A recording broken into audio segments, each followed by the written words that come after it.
This is Your Place's Call. You're listening to Theatrical Thoughts. I'm Emily Wyra. And I'm Jessica Fight. And today we are joined by DJ Plunkett. DJ is best known for his time as Bach on the national tour of Wicked. DJ, thank you so much for joining us today. How are you? Thanks for having me. I'm really good. How's it going? How's the day? It's pretty good. I have nothing to report, honestly. Life in New York is what it is in COVID times, and I am prepping to be back on the road. That's so exciting. When do you start rehearsals? We start July 13th. And Coming I'm up. flying to That's Dallas, exciting. Texas on July 12th. And it's in my kitchen right now. I should have had it with me. I have like my whole like Wicked Bible that I'm just like slowly making my way through with my blocking and music notes and trying to remember my show. That's so exciting. After over a year of not getting to do it, it's so exciting to be back. Yeah, it's going to be interesting. It's going to be really fun. Is it like daunting to go back to something that you're so like, is it in you, do you think, or is it like? I'm hoping so. There are things I definitely remember my lines and my music, but there are really specific, obviously Wicked is kind of this juggernaut machine.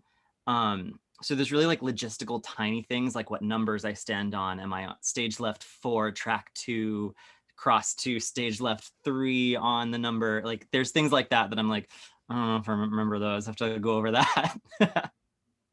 Well, we're definitely going to have to pick your brain more about Wicked because we're so excited to hear. Yeah, I could talk about Wicked forever. So good way. We're going to talk about Wicked forever.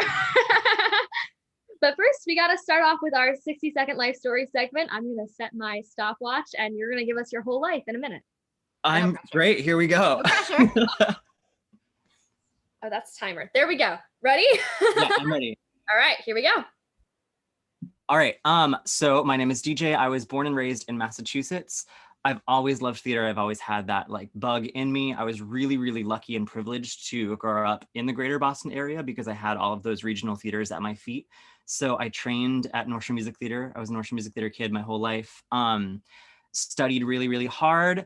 Went to high school and then auditioned for colleges, which is obviously crazy and wild, and I'm sure we'll talk about. I went to CCM.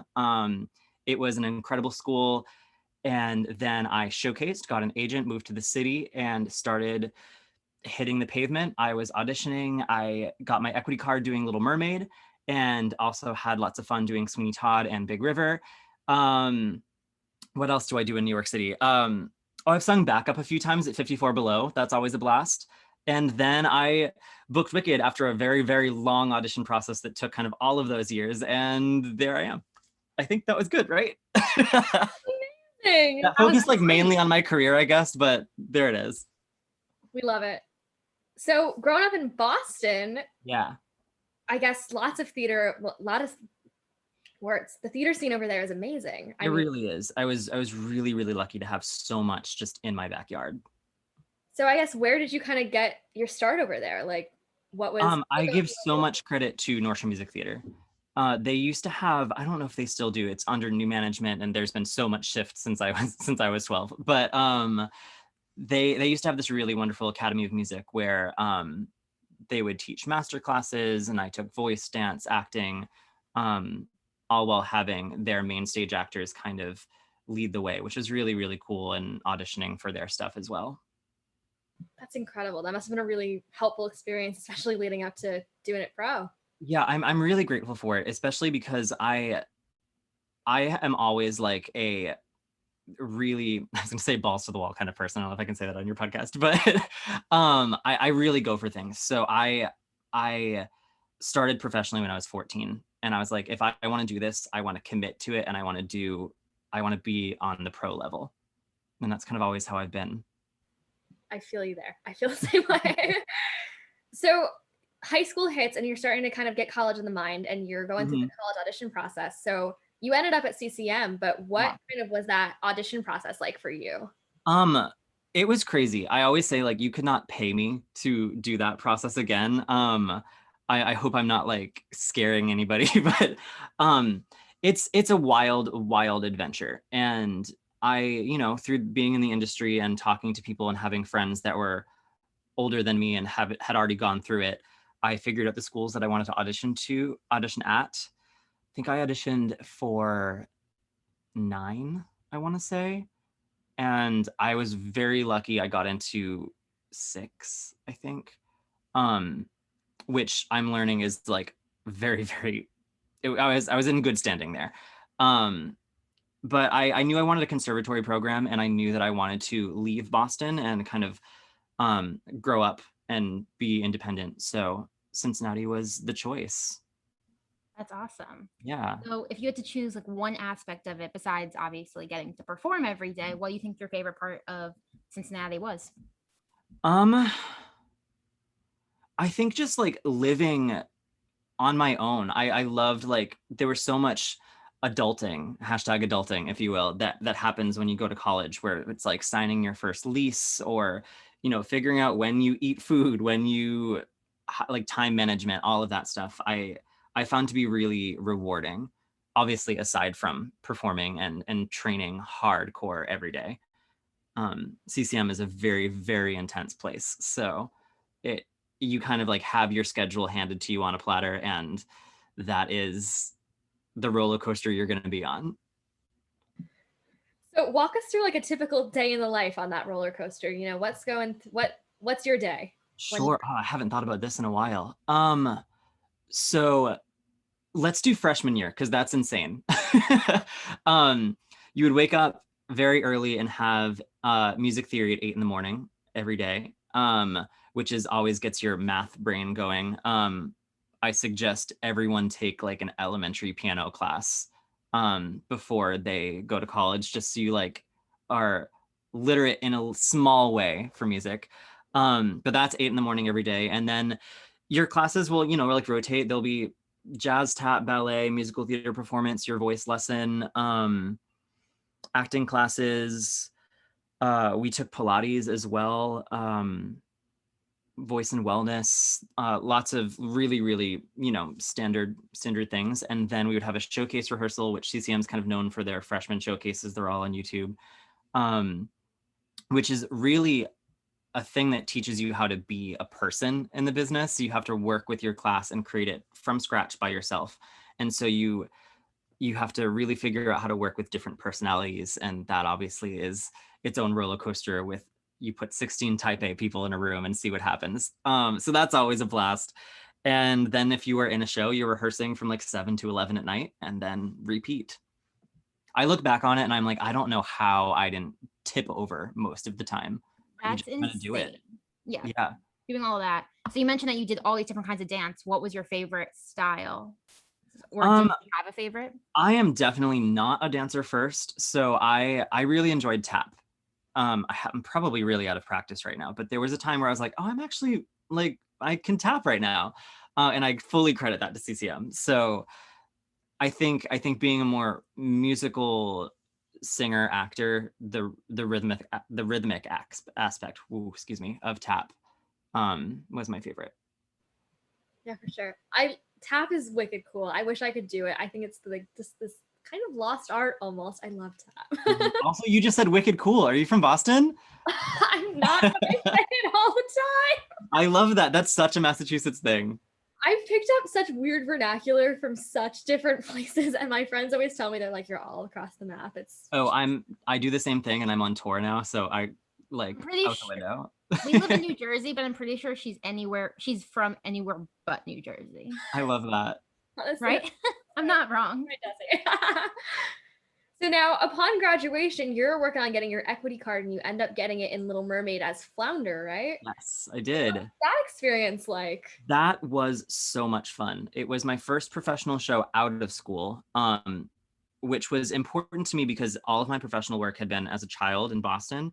And especially in that theater scene, I was having a hard time being seen as anything other than a kid.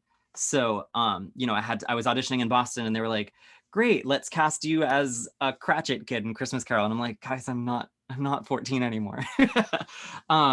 So being cast in Little Mermaid in Little Rock, Arkansas was really cool, because I was like, I feel like I'm an adult actor now doing the thing that I've always watched other people do as a kid. So it was really special. And there was something about that company that was so magical. Maybe it was because it was a Disney show and I'm a Disney nerd. Maybe because it was my, you know, first gig out of school. But the creative team really put together a group of 20-ish people that loved each other so much. We just like, I've never clicked with a cast like that ever, and haven't since. That cast was so amazing and friendly and family-like, and that energy just like spilled out onto the audience every day. I always say like Under the Sea was a party every day. I could do that show for the rest of my life. I could listen to that show for the rest of my life. It's just such a joy. It's so fun. Like the overture, I mean, I got to do She's in Love, which was a blast. Best song in the show. And I'm the nerd that like I would sit in the wings and watch Part of Your World every day, just because I'm like, this is just magic. And it was of course a spectacle, so it felt cool to be in the costumes, and we were working with a circus company doing it as well. So all of the magic was done on silks and liras and things. Yeah.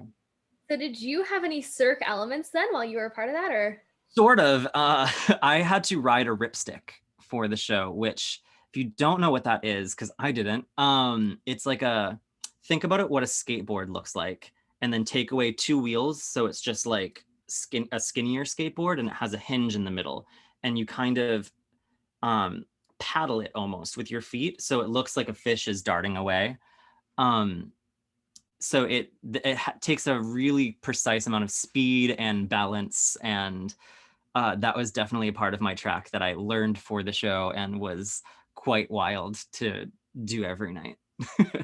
That's insane. Yeah, it was fun though. It's on my special skills now, so I know how to ride a ripstick. I learned from like watching 12-year-olds on YouTube. So Dude, I would have fallen on my butt in a I fell on my butt quite a few times. Luckily not on stage, but it did fall into the audience in one show. So that was I gotta hear this story. Do you know the scene from the Mean Girls movie where she accidentally kicks a stereo and it hits somebody in the face? Yeah. That's basically what happened with the ripstick. It just like slipped from under my feet and it shot into the audience. It didn't hit a woman in the face. She caught it and then just like put it back on stage. And at intermission, they were like, oh, she wants to meet you after the show. And I was like, oh God, I hurt her. And she was like, oh, I felt like I was part of the show. That was so much fun. And I was like, no. That wasn't part of the show. I actually almost hurt you. I'm so sorry. That was definitely the worst thing that happened with that ripstick, but yeah. That is kind of priceless. Yeah. That's too good. That's too good. It was definitely fun. So I'm really curious because I feel like I never asked this question, but like, what's the process of getting your equity card? Like what do you have to go through to get that set up? That's a good question. There's a few different ways. I hope your listeners are like interested in the industry because this might be like boring talk, but there used to be a point system. So every 1 week you work at a equity theater, you would get 1 point. And once you had 50 points, you would be given your equity card. They've since changed that to 25 points. So once you have 25 points, you can join the union. There's also another way in via SAG-AFTRA. If you are a SAG-AFTRA actor, you kind of already have an in, and vice versa. That wasn't my journey, so I don't really know the specifics of that. And then what happened to me was I had, I think, around like 28 points from working as a kid. And then when I got Little Mermaid, they just handed me my card. They were like, this will be an equity contract. So there's also times where it's like, you can just book a job and they'll just give you your card. And it doesn't really matter how many points you have or if you have any. The point system is called EMC. And that would be, the pro to that is you get into auditions a little bit sooner than non-union actors in New York City. But other than that, it's really just like working your way to joining the union. That's so cool. Yeah. I don't know we've never asked that question before. I think that was such a good question. Yeah, I know. I'm always so curious. Like that's such a it's always, and it's such like an important milestone for a lot of people in joining and you know getting health insurance, getting your pension, getting your 401k, all of that stuff. It's all of the things you don't think about when you're like, I want to be on Broadway, but then it's like, oh, I also need health insurance. Definitely. that little thing, just Yep. Little thing. So now you mentioned you were in Sweeney Todd, and tell us about that experience. That had always been a dream role of mine. I would also love to do it again. it was a really great cast. My Mrs. Lovett, her name is Rebecca Watson. She's in a bunch of movies and TV shows. She was just doing To Kill a Mockingbird on Broadway. And so I always said I got to learn a lot acting next, and opposite her was like a masterclass. So doing Toby was a blast, and my take on him was super different. And also the challenge of doing a Sondheim show was something that, with my conservatory training, I'd always really wanted to dive into the intricacies of that. So Sweeney Todd was a blast, really, really difficult and really fun. Sondheim is the master. I also did it in Ohio, so I had a lot of my professors come see it, which added that little extra pressure of like, I need to do this score perfectly because the people that taught me how to read music are here. So That must have been so spooky. yeah, it definitely was, but it was fun. It's the great thing about Sweeney is that it's such a wild, dark comedy that you have to be fully committed to it. So I luckily wasn't thinking about that during it. It was just the pressure of like, it's half hour and they're here. Oh, I can only imagine. So you mentioned, you kind of approached the role a bit differently. How did you kind of get in the right mindset, and what was your mindset going into the show? So part of the amazing training that I received at CCM was different styles of acting. And I tend to be an actor that, I hope this is okay to say for all those acting teachers out there, but I cherry pick what I like the best. So I'm not like Stanislavski or just Chekhov or just Method or whatever the different styles are. I kind of like cherry picked what I like the best out of all of them. And one of my favorite things that I learned my sophomore year from a woman named Kay Jenny Jones. She is the most brilliant acting teacher. I credit her to like teaching me how to act. Talks about how characters are mind-centered, heart-centered, or will-centered, and that manifests itself in different parts of your body. So it's a very physical, psychological gesture kind of way in. And I really, really tend to play characters that are heart-centered. And so it was really fun to play Toby, who is very heart-centered, but also pretty messed up. And, spoiler alert for anybody that doesn't know Sweeney Todd, skip this, but he is a murderer at the end. So I typically don't get to play characters that kill people. So that was a very fun challenge. Neither do we. I highly recommend it. It's really fun. I could see Emily go to that playing a place. character. I could see Emily playing a character like that. I cannot see myself. Love playing psychopaths. Would you? Good time. So now you ended up booking this little show called Wicked. I don't know if people have heard of it. Nobody's heard of it. All right, I'm not familiar. It'll get off the ground soon.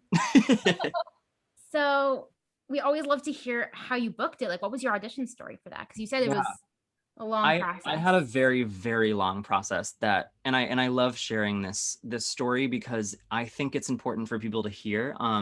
My journey to Wicked was not audition callback booking, which is typically how things would work. My first appointment for Bach was in 2015, right after I graduated. I showcased, my agent got me an appointment. I went in, did all the material for casting, left, and the feedback was like, great, he did a great job. We really like him. Like, good for you. And then I heard nothing. And then I was like, oh, okay, I guess not. And then I want to say like 6 months later, I got another appointment and went in, did the same thing. My agent got feedback that was like, great, we love him. He's really good. Not yet. And so I was like, oh, what am I like?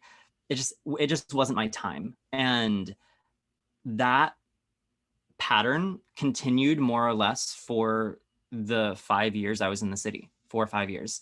I would go in once a year, twice a year, for various members of the creative team or, associate choreographer, our resident director, a casting director, intern, associate, whoever it was. I would just go in and be consistent and do all of the material and then leave and would always kind of never hear anything. And so I finally took matters into my own hands and decided to take a masterclass with Joe Mantello and Lisa Laguio, who is the resident director of the show. And that kind of jump-started their, I think, trust in me. I wasn't just, a name somewhere on an audition sheet. I was a person that they had worked with. And so a few more auditions and callbacks and work sessions later, I finally went in again in December of 2018, and they filmed it. And it was everyone that I had ever auditioned for the show before behind the table. It was a massive panel of people. And at that point, I had a great rapport with everyone. I was like, hi. And they're like, hey, DJ. I did it, left, and my agent called me and they were like, again, great job. They said, not yet. And I was like, I have nothing left in me. And so I kind of released it into the universe. And in April of 2019, I got a call from my agent. He was like, I have an offer for you. And I was like, for what? I hadn't auditioned for anything. And he was like, it's for what you think it is. And I was like, I was babysitting at the time too. So I literally have a toddler in my hand. And I was like, I need you to just tell me what this is. I don't know what you're talking about. And he was like, you're going to be Baka. And I was like, literal tears, ran inside, like lots of tears on 10th Avenue. When I called my mom, she actually literally thought I had just gotten mugged with how much I was like viscerally feeling it. And that's how it happened. But I think that story is important to hear because I think sometimes people get into the very magical story of like, I auditioned and then like the next day I was on Broadway doing it, which happens. But for every story that's like that, there's a story that it took 5 years of a lot of consistent hard work for it to happen. 100%. And the persistence of like going back at it continually was really hard. There's always 100 no's for every yes, or more. And so I feel like it's a given to say that like you need a thick skin in this business, but you really have to mentally find a way to not take it personally and just know that when it's your time, it will be your time. Yeah, absolutely. I'm so glad that moment happened though, and that you finally got to go tour. So what's your favorite aspect of touring? What are you super stoked to get back to? I love all of it. I wish I had a thing that was like, oh, this is it for me. But I love staying in hotels. I love traveling. I love seeing new cities. I mean, I'm in Wicked. It's the big leagues. When I feel like I went in very prepared because of my long audition process, and there were still moments where it was like, oh wow, like I had to deal with a little bit of imposter syndrome, being like, I am finally doing it. It's hard. It's magical. It's fun. It's everything that I wanted it to be. That just made my heart so happy. Yeah, it really, and that's what I tell people too. I'm like, don't, if you are like, I think I'm gonna give up, don't. Keep going, go to 17 more auditions that you don't want to go to, you will book one of them. Absolutely. I mean, I feel like we've had a bunch of people on the podcast that, yes, we've had some people that have booked it the next day, but we've had so many people that are like, I was this close to giving up and then I booked it. So I think that's just so important to know that it doesn't happen in a day. It could. And I think it's that moment when you, like I said, I just kind of released it. I had gone in so many times and it was still like a not my time, not yet. Great job, but no. That I was like, well, that's what I bring to the table. So I have nothing else left in me. And I think once I started bringing that energy of just like, not caring, but just a very relaxed, like, here's what I do and I do it well and I hope you like it. I think that energy books more than the nerves of proving yourself. Yeah, absolutely.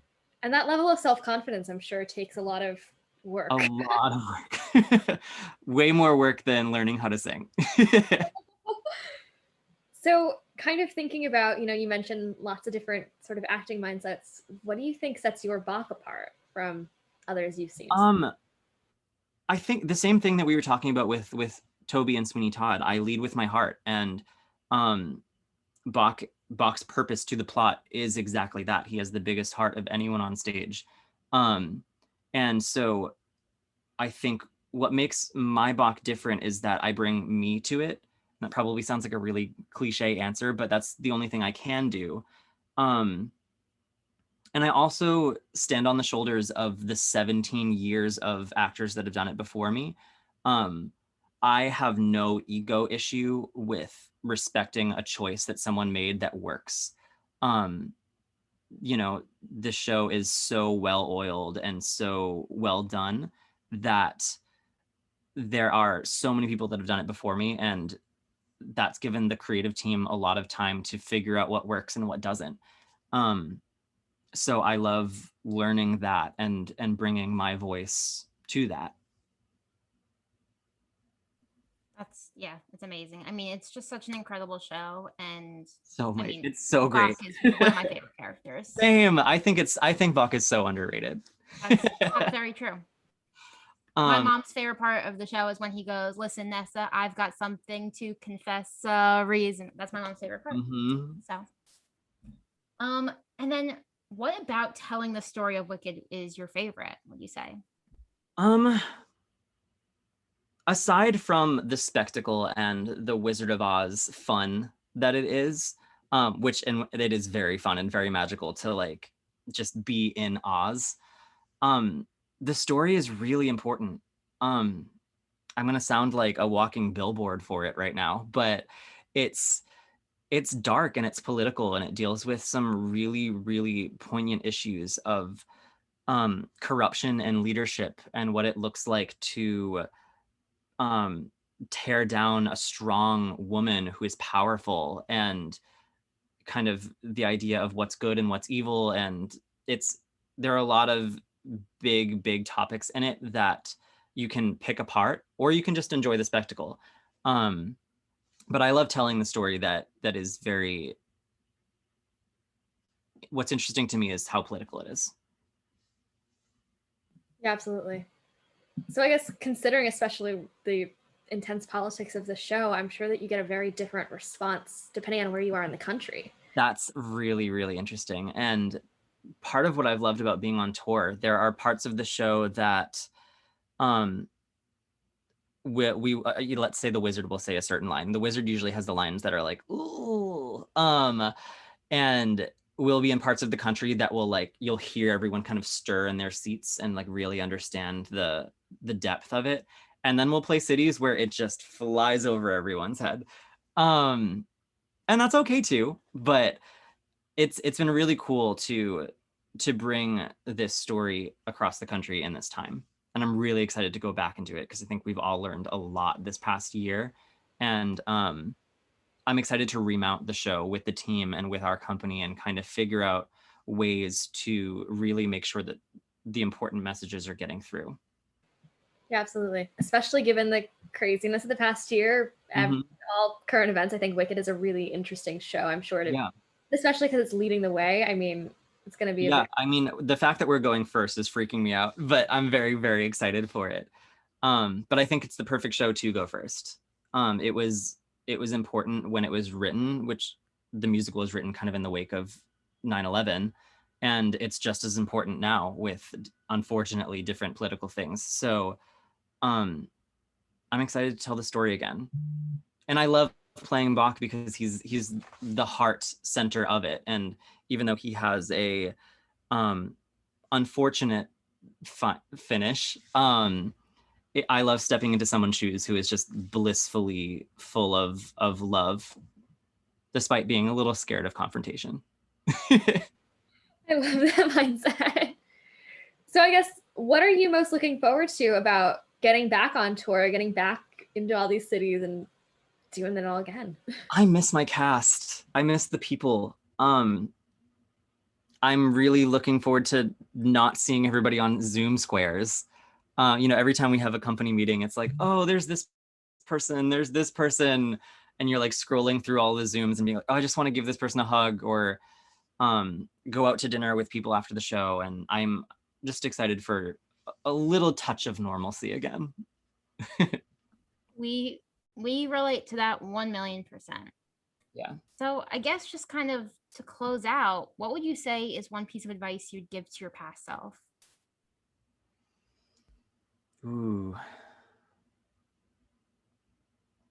relax and keep going. I think there were times in my career that I was doing it for somebody else. You know, the other side of it, like the grass isn't greener, of like going to a big conservatory, having an agency, also comes with an expectation of booking at a certain level. And that there have definitely been times where I was like, I'm auditioning so I get this role so somebody else is happy, or that so I can continue to prove myself. And that felt so icky. And I finally reached a point where I was like, I'm doing this for me, and I can chill and relax and know that it will happen when my time comes. So I think I would just tell myself to like breathe, and like it will happen. And that's what I would tell anybody else too, is that like stay with it, stick with it, and keep going. Yeah, absolutely. I think that's an amazing sentiment to end on. DJ, that was fantastic. Yay. Thank you so much for taking the time today. Like, this has been such a joy to get to talk to you. Thank you so much. Thank you guys. We've absolutely loved having you on, and are so glad we could finally do this. I know. Thank you for having me. Of course. And to connect with DJ on Instagram, follow at DJ Plunkett 100, where you can keep up to date on his latest projects. Be sure to follow Theatrical Thoughts at Theatrical Thoughts Podcast on Instagram as well. And also, you can grab your tickets to see DJ on the tour. I love doing ticket plugs. I love this. I'm like, this hasn't happened in so long. I know, that's what we were saying. My favorite. Wickedthemusical.com, I believe. You can find your tickets to catch DJ on the national tour of Wicked. Thank you, guys. I will have to say, I think everyone should go see a show, whether it's Wicked or Hamilton or Lion King or your community or regional theater. Support the arts when things come back. Buy a ticket. We are in a point where hopefully this moment will never happen again. So I think that first few shows back, you're going to want to be in the audience for the special performances that will happen across the board. 1000%. Support the arts while things are coming back. We want it to come back strong. So all right, DJ, thank you so much again. This has been such a joy. Thank you so much for taking the time. Thank you for having me. Bye everyone, and we'll see you in the next one. Bye.